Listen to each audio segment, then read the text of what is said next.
Once upon a time, on the banks of a great river in the north of Germany, lay a town called Hamelin. The citizens of Hamelin were honest folk who lived contentedly in their gray stone houses. The years went by, and the town grew very rich. Then, one day, an extraordinary thing happened to disturb the peace. Hamelin had always had rats, and a lot too. But they had never been a danger, for the cats had always solved the rat problem in the usual way, by killing them. All at once, however, the rats began to multiply. In the end, a black sea of rats swarmed over the whole town. First, they attacked the barns and storehouses. Then, for lack of anything better, they gnawed the wood, cloth, or anything at all. The one thing they didn't eat was metal. The terrified citizens flocked to plead with the town councilors to free them from the plague of rats. But the council had, for a long time, been sitting in the mayor's room, trying to think of a plan. "What we need is an army of cats!" But all the cats were dead. "We'll put down poisoned food, then!" But most of the food was already gone, and even poison did not stop the rats. "It just can't be done without help," said the mayor sadly. Just then, while the citizens milled around outside, there was a loud knock at the door.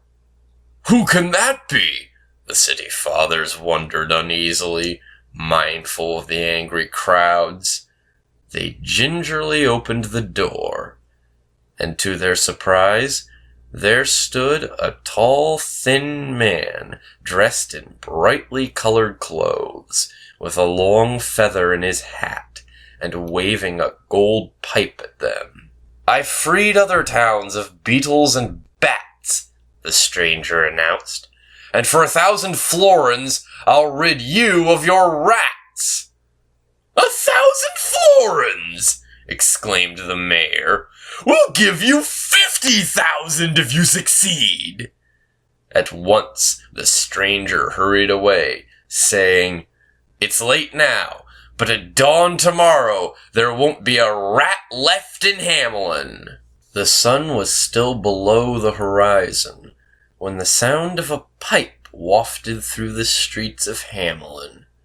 The Pied Piper slowly made his way through the houses, and behind him flocked the rats. Out they scampered from doors, windows, and gutters, rats of every size, all after the piper. And as he played, the stranger marched down to the river and straight into the water up to his middle. Behind him swarmed the rats, and every one was drowned and swept away by the current. By the time the sun was high in the sky, there was not a single rat in the town. There was even greater delight at the town hall, until the piper tried to claim his payment. 50,000 florins! Exclaimed the councilors. "Never!" 1,000 florins at least! Cried the piper angrily. But the mayor broke in. "The rats are all dead now, and they can never come back. So be grateful for 50 florins, or you'll not get even that." His eyes flashing with rage, the Pied Piper pointed a threatening finger at the mayor. "You'll bitterly regret ever breaking your promise," he said, and vanished.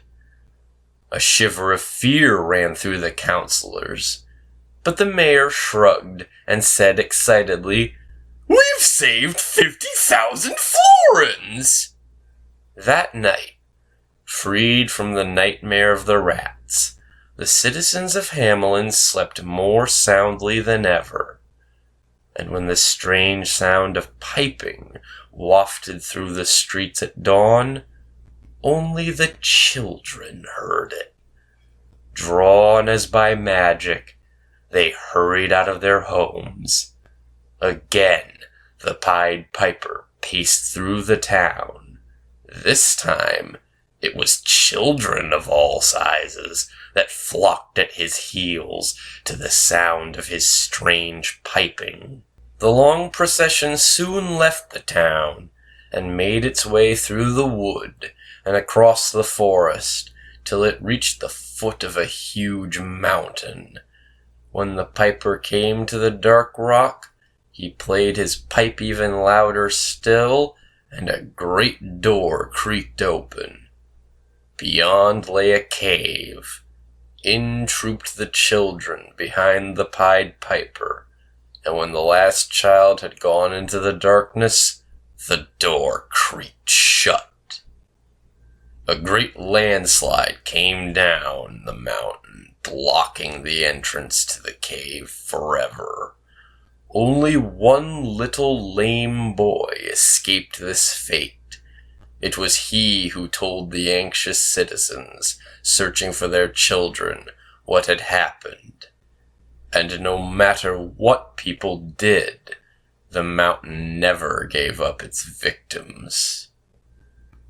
Many years were to pass before the merry voices of other children would ring through the streets of Hamelin, but the memory of the harsh lesson lingered in everyone's heart and was passed down from father to son through the centuries.